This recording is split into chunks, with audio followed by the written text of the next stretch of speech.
Charlie, we are ready for the final stage of this process. This is so exciting, Dr. Gibbons.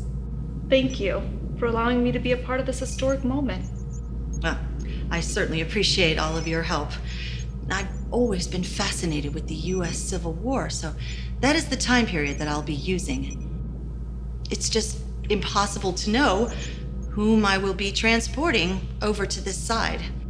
I have no doubt in this machine's capabilities, but not so sure about its exact precision. Do you think this is going to cause major problems? Oh, no. Not major problems, no. It's just impossible to know whose molecules we'll be transporting through in this first phase. Once the individual has arrived, it won't be any problem to transport them back exactly to the moment where I found them. So it could be a child, or even someone of importance. Just whoever's closest to the beam at that moment. Yes. The way this machine works is by going back to a specific location and time, and essentially, whichever human being is standing closest to the beam is transported. Now, only one person's molecules can be decompressed at a time, so a group of people cannot enter. Ultimately, I've chosen the Civil War because I hope to gain a perspective from someone who was actually living at that time. I want to hear what they thought about how Lincoln was handling the war as commander-in-chief. The date will be July 2nd, 1863. Any specific reason you chose that date, Dr. Gibbons? Well, yes, that 1863 is the middle of the war, and July 2nd is my birthday. I see. So, won't this person seeing the future affect the past? Oh no, not at all. The individual, once they're transported back in time, it will be exactly as if nothing had ever happened. And meanwhile, hopefully you and I, we will have been able to gather invaluable knowledge about the past from someone who was actually living during that very time period. Well, let's do it. Yes, let's do it. Here we go.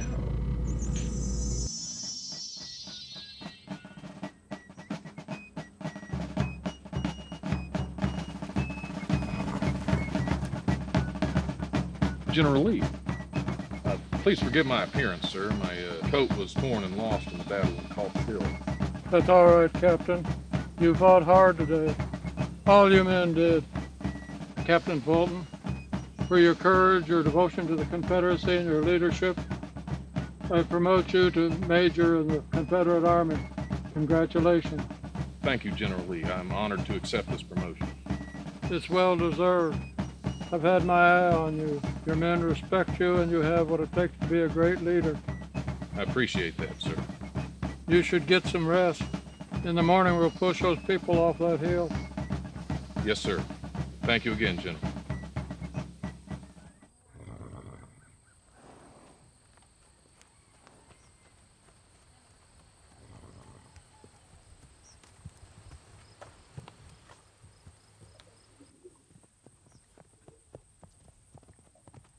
What in the hell is that?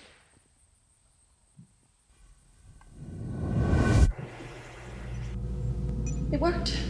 My God, Charlie, it worked. It's a soldier, Dr. Gibbons. Hello. It's all right. I'm Dr. Francis Gibbons. This is my assistant, Charlie. What happened? Where am I? A doctor for who? The Confederacy, I hope.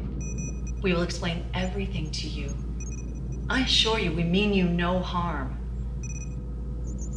Let us help you, and then we will explain everything to you, how you got here, and exactly where you are.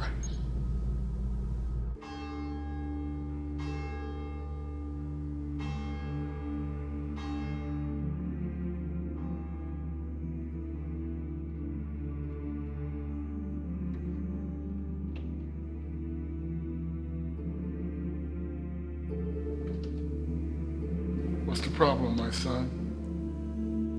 Father, I'm not here to offer confession. I do have a serious problem, though. I don't know what to do. I've been on leave. I was scheduled to go back 2 weeks ago. My unit and the law are both looking for me. I'm in my uniform because I was considering turning myself in.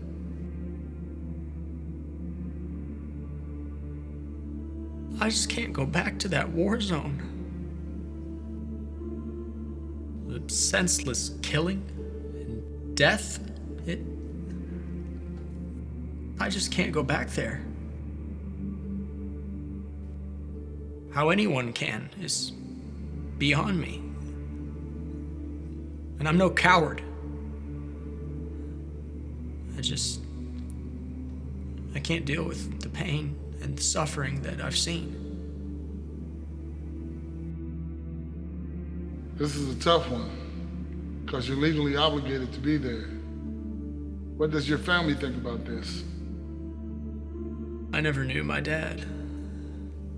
He died when I was young. I'm an only child. My mom and I are very close. She agrees with my stance, but I'm fearful that she will get in trouble if she gets caught helping me hide. Being here will not be revealed to anyone, but given the circumstances, you will have to go back and report for duty. Father, I can't do it. I just can't. Not anymore.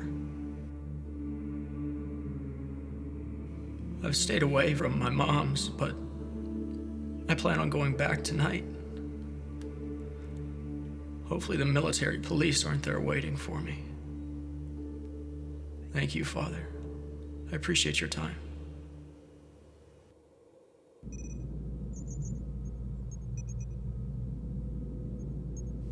Well, I'm either gonna wake from this nightmare or everything you're saying is true. It's clearly not 1863 anymore. You know, I honestly don't know what you were expecting. I mean, how well do you know the major political figures of today? Do you know your president on a personal level? Please, don't be upset. That's easy for you to say. It wasn't your life that was interrupted. I mean, here the war might be something from the past, but in my time, that's not the case. I have men there that need me. What about them? What if my not being there has negative consequences? Major Fulton, I assure you that you will be sent back to the exact moment that you came into the future. It will be as if you never left, that no time has passed. You won't remember any of this. Well, it appears I have no choice but to trust you. You give me your word? I give you my word. Fine. Well, let me ask you this. Do you have good food and drink in your time period? I mean, as long as I'm here, I might as well taste some of the future before I return.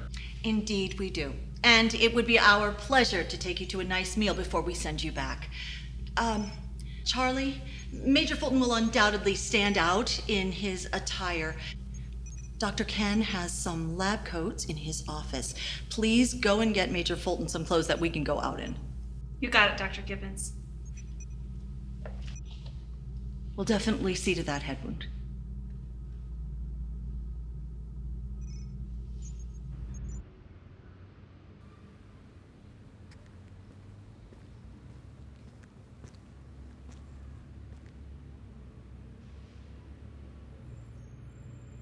I'm not going back!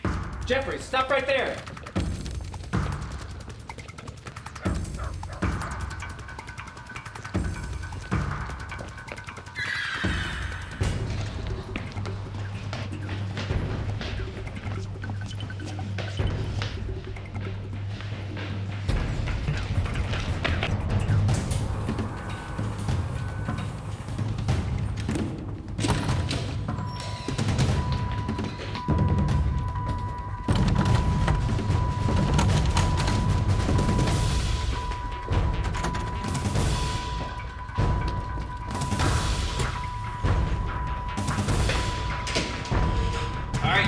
Game is over.